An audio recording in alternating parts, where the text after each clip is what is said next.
After I refused to sell our family's bookstore for her, sent startup my sister invited me to a reconciliation lunch. Her fiancé sat waiting with a buyout agreement. She smiled and said, "Just sign it, Clara." I said, "Meet my husband Leo," what he placed on the table. Changed everything. To understand what happened next, you have to understand the ledger. Not the dusty leather-bound ones on the shelf, but the invisible one I'd been keeping in my head for 15 years. My name is Clara. I'm 35. And that bookstore, the Birchwood Pages, isn't just a business. It's the anchor that kept my family from floating away, and it's the stone that drowned me in the process. When our mom got sick, I was the one who came home. I was halfway through my master's degree, but I dropped it. Just stopped. I came home to manage the store because it was failing. I learned bookkeeping at 3 a.m. from online videos while I held Mom's hand during her bad nights. I was the one who dealt with the creditors, who renegotiated the lease, who literally saved it from foreclosure. And Olivia was 7 years younger. She was brilliant, charming. She was the star. She was the one we all agreed had to be protected. While I was canceling my future, I was also working double shifts as a barista, just to make sure we could pay her tuition. She got to go away to college. She got to have the experience. I didn't just support her. I financed her. I was her surrogate parent. Psychologists have a name for this. I found it one night when I was Googling, why do I feel guilty all the time? It's called the parentified child syndrome. It's when the older sibling is forced to become the adult, the provider, the emotional stabilizer for the entire family. You don't just carry the weight. You become the weight. You learn to crush your own needs so the people you're protecting can learn how to fly. The problem is, they get so used to flying, they forget you're even on the ground. While I was sleeping in the tiny apartment above the shop, surrounded by the smell of old paper and coffee, Olivia was posting pictures from startup networking events. She was building her brand, cocktails on rooftops, discussing disruption, all while I was wiring her money for her rent. I never minded, or maybe I convinced myself I didn't mind. I told myself it was an investment, that this was my role. So when she stood there in the bookstore, I saved on the floor, I refinished, and told me to sell it. It wasn't a request. It was an audit. It was the moment the person I'd invested everything in came to liquidate my life's work. I looked at her, and for the first time, I didn't see my baby sister. I saw a hostile takeover. "No," I said. My voice was quiet, but it felt cold. "Clinical. I'm not selling the store." Julian scoffed, but Olivia just looked annoyed, disappointed, like I was a faulty piece of equipment.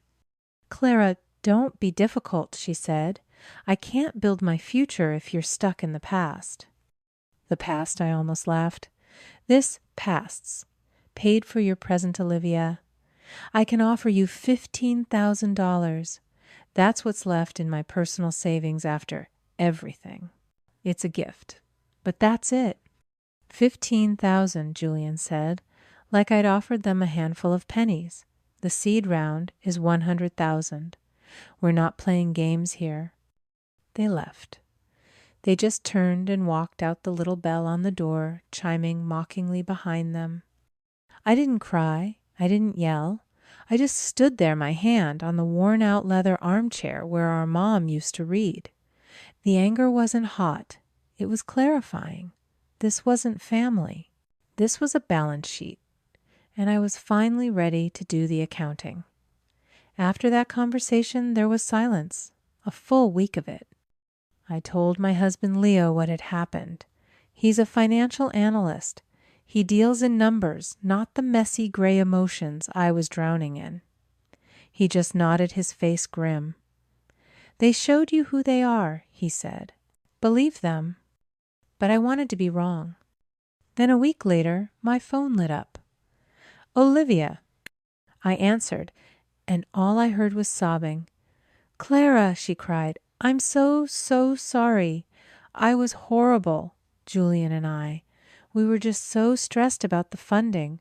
I said things I didn't mean. Please, can we have lunch? Just us, sisters. Heal things. Please. It was the exact performance I wanted to believe. The sound of the little sister I'd raised. Leo watched me get ready. It's a trap, Clara, he said, not unkindly. She only calls when the ledger is unbalanced in her favor. I have to try, I said. She's my sister. Hope is a stubborn habit. We met at a restaurant I couldn't afford, all dark wood and waiters in crisp white aprons. Olivia was radiant, all smiles and apologies. She hugged me. She asked about the shop, about Leo, about the new poetry collection I'd put in the window. She was the Olivia I'd missed. For an hour, I let myself believe. I let the warmth of the expensive wine and the soft music lull me into that familiar, comfortable role of the forgiving big sister. Julian was quiet, nodding, playing the part of the repentant fiancé perfectly.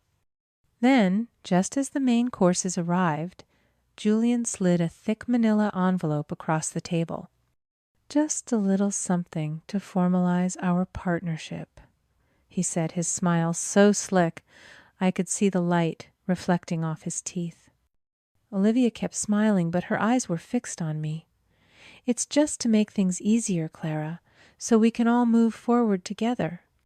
My stomach went cold. I opened the envelope. It wasn't a partnership agreement. The language was dense, full of clauses and subsections, but I'm a bookseller. I know how to read. Buyout agreement. Full liquidation rights. At an independently assessed market value. A value so low, it was basically theft. They weren't asking to partner. They were staging a hostile takeover using terms they knew I wouldn't understand. My hands started to shake. This isn't a partnership. This is you trying to steal the store. Olivia's honey-sweet voice evaporated. A new voice, the one from my shop, took its place. Clara, just sign it, she said, her voice low and sharp. Stop being so dramatic. Don't make this difficult. You lied to me, I whispered. This whole lunch was a lie. It's a business decision, Julian interrupted, leaning in. And you're letting your emotions cloud a perfectly good deal. I was frozen, trapped.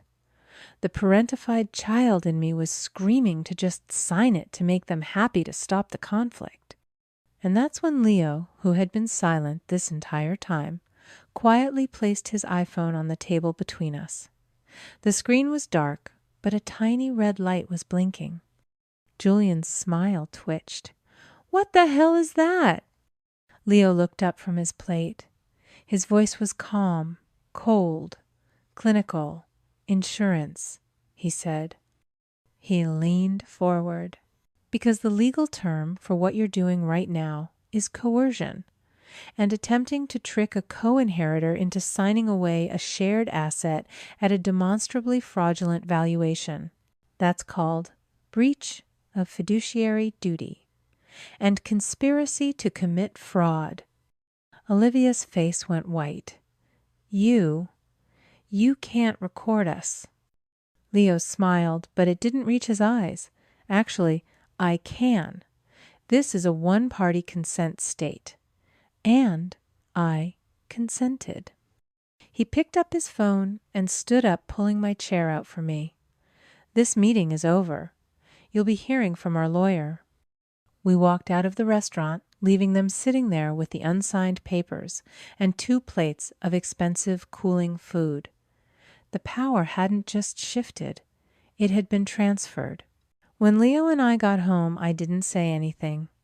I just walked into the dark bookstore, the familiar smell of old paper and coffee, feeling less like a comfort and more like a fortress.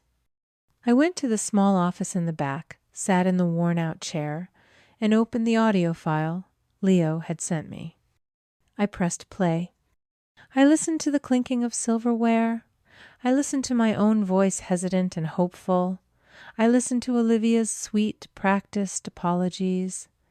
And then I listened to the shift, the cold, sharp voice of a stranger. Just sign it, Clara. Don't make this difficult. Julian's voice layered over hers, talking about market value and clouding the deal. I listened to it once, then I listened to it again, and a third time. The anger I'd felt in the restaurant was still there, but it was different now. It was a cold, clean anger. Underneath it was something else, a profound, hollow ache. I realized I wasn't just angry, I was grieving. There's a pain that's worse than just losing someone. It's the pain of having to hold a funeral for someone who is still alive. You are mourning the idea of the person you loved, the image you built in your head, the sister who held your hand when you were kids, the one you sacrificed everything for. You have to accept that she is gone. She died, and a stranger took her place, wearing her face and using her memories against you. I sat there in the dark, and I let myself feel it. It wasn't a breakdown. It was a burial. I was mourning the sister I thought I had, the one I kept making excuses for, the one I kept pouring my life into hoping the old Olivia would return. And as the recording played for a final time, I dried my eyes. The grief was over. The person on that tape was a stranger. And you don't owe strangers your silence. I didn't call a lawyer. Not yet. I called Leo. He was in the kitchen, and I could hear him pacing. Leo, I said, my voice perfectly calm, I need you to find everything you can on Julian's startup. I don't want the public pitch. I want the real numbers. I want to know who he owes money to.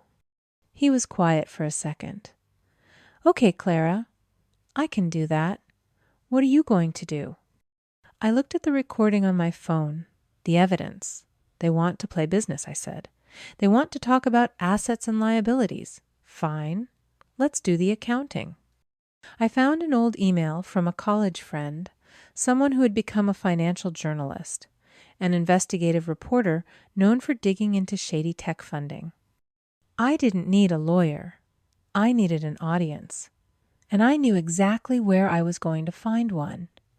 Leo is methodical. He doesn't just browse social media. He runs credit checks. He searches public filings, domain registrations, and court dockets. While I ran the bookstore pretending everything was normal, my husband was quietly pulling on the single thread that would unravel their entire lie. It took less than 48 hours. I was shelving a new biography shipment when my phone buzzed. It was Leo, I answered, and he didn't even say hello. You were right, he said. His voice was flat. It's a shell. I stopped my hand on a stack of books. What do you mean a shell? The startup, he said. The AI fashion app. The domain was registered 3 weeks ago. There is no product. There is no code. There is no intellectual property. It's a ghost. It's a name on a free website template. I sat down heavily in the mom's old armchair. The air left my lungs. So, the $100,000. That's the interesting part, Leo said. The company is fake, but the debt is real. Julian's debt. He explained. Julian hadn't just been investing. He'd been trading high-risk crypto options. He'd been leveraged to the hilt, and when the market turned, he was wiped out. He didn't just lose his money. He lost other people's money. He owes $75,000 to a private lender, Leo said, a very unforgiving one, and the payment is due at the end of this month. The numbers clicked into place in my head, cold and sharp like tumblers in a lock. So the 100,000, I said. It wasn't seed funding. It was a bailout. 75 for the debt and 25 for them to disappear. Exactly. A cold, heavy clarity settled over me. This wasn't just greed. It wasn't just ambition. It was desperation. They hadn't come to me to build a future. They had come to me to erase a criminal past. But there was one last piece of the ledger that didn't add up. Olivia, I said, my voice barely a whisper. Do you think she knew? Leo was silent for a moment. Clara, his name is on the debt, but the startup was registered in her name. She's not just his fiancée. She's his partner. She's the public-facing founder. She knew. She was complicit. And that was it. The last ember of sisterly affection, the last lingering ghost of the girl I'd raised turned to ash. The funeral was truly over. The person I was dealing with wasn't my sister. She was just Julian's accomplice. As if on cue, my other phone line beeped. It was my friend the journalist. I switched over. Clara, she said, you were right to ask. They're amateurs, but they're bold. They're throwing a last-ditch pitch event, trying to get real money before the whole thing implodes. I gripped the receiver. Where? A conference room at the downtown Hyatt, day after tomorrow, 10 a.m. It's an exclusive angel investor breakfast. Why? What are you going to do? I looked at the audio file on my computer. The file Leo had labeled insurance. Julian and Olivia are about to make a business presentation, I said. I just think the investors deserve to hear the full prospectus. The morning of the pitch, I didn't feel nervous. I felt calm, surgical. I dressed in a simple black blazer and slacks. I wasn't going there as a sister. I wasn't the parentified child anymore. I was a creditor. I slipped a small, powerful Bluetooth speaker into my purse right next to the USB drive containing the audio file. I also brought my friend, the journalist. She sat in the back, her press badge discreetly tucked into her jacket, a notebook open on her lap. She was my insurance. I walked into the Hyatt conference room. It was exactly what you'd expect. A U-shaped table, 5 angel investors, 4 men, and 1 woman, looking bored, sipping expensive bottled water. At the front of the room was a massive screen with a sleek logo, Aura, the future of fashion. Olivia and Julian were glowing. They were a golden couple radiating confidence and ambition. Olivia, the charismatic founder, Julian, the sharp, silent numbers guy. They didn't see me walk in. They were too busy dazzling. I sat in the back row right next to the journalist, and I watched the performance. Olivia was brilliant, I'll give her that. She was passionate, articulate.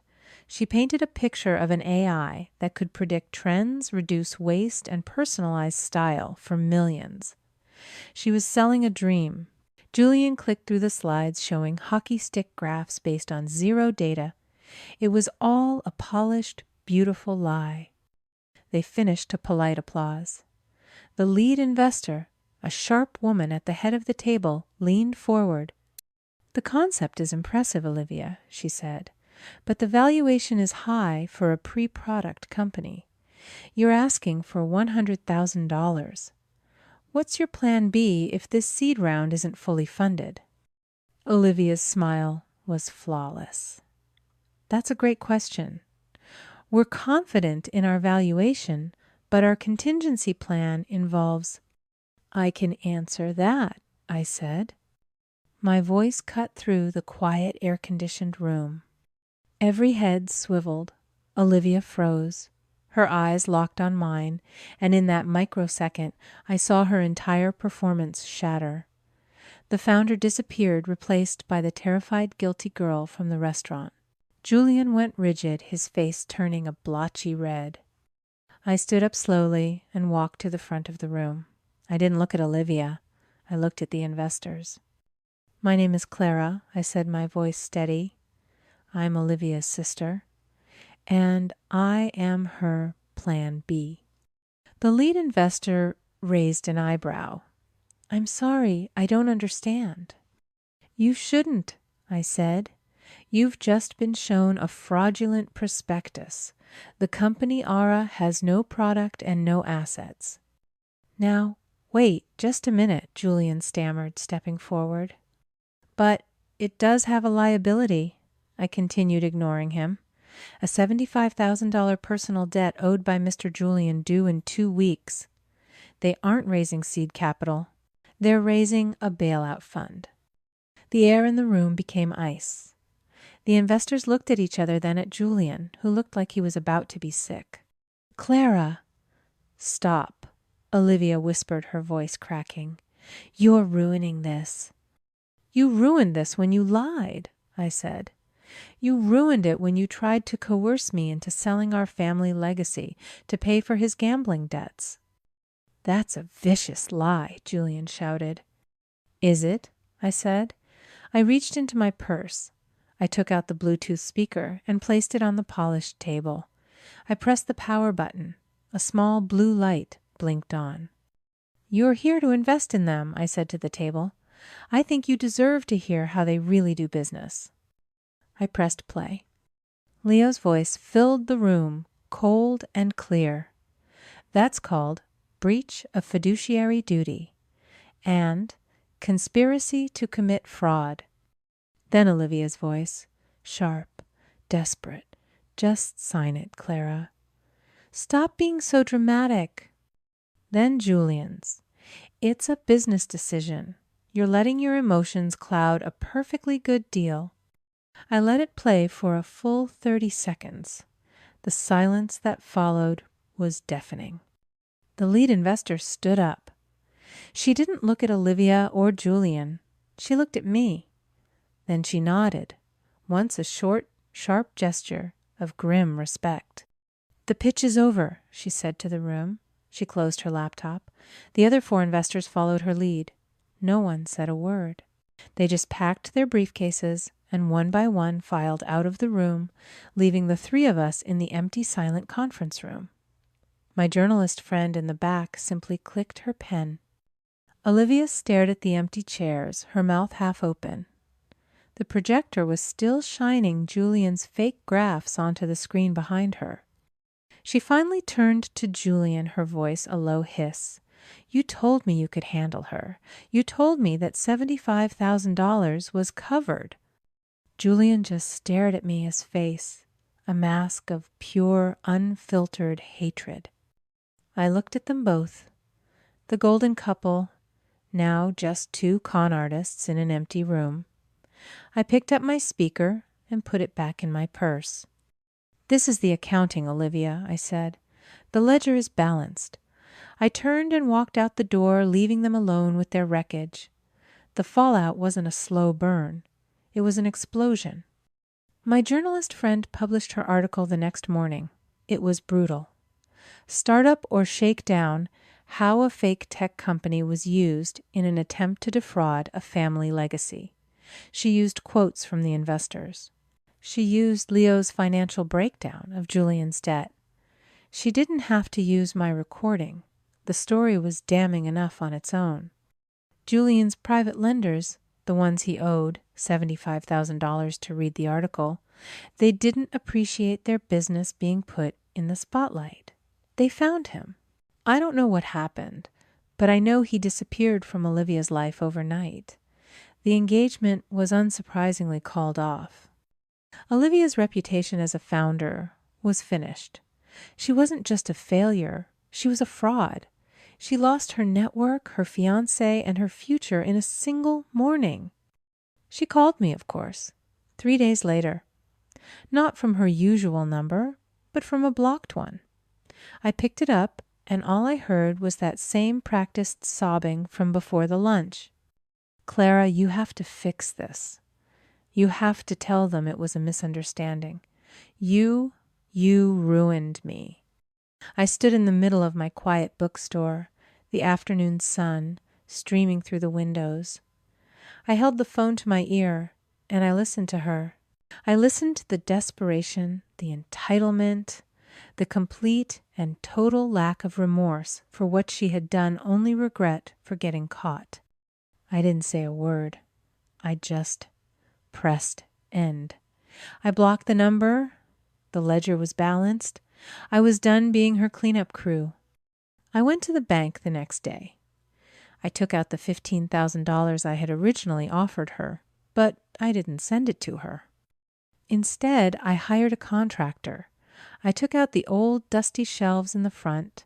I put in a beautiful gleaming espresso machine and 2 comfortable armchairs. I used the money to build a small community cafe right in the front of the Birchwood Pages. I started a children's story hour on Saturdays, a poetry night on Thursdays. Slowly the bookstore, my mother's legacy, transformed. The smell of old paper and coffee wasn't a scent of solitude anymore.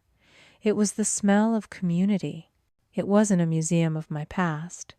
It was the foundation of my future. Looking back, I learned something crucial. We are taught that family is an obligation, a life sentence you have to endure no matter how toxic. That's not true. Sometimes the most courageous act of self-preservation is to cut a toxic tie. It isn't an act of hate. It's an act of pruning. You have to cut away the dead, rotting parts to let the healthy parts grow. I had to let go of the sister I thought. I had to finally become the person I was meant to be. If this story resonated with the caretaker in, you smash that like button and subscribe for more stories about finding your strength. Drop a comment and tell me, what is one boundary you are proud of setting? Remember, you cannot set yourself on fire to keep others warm. Until next time, protect your peace.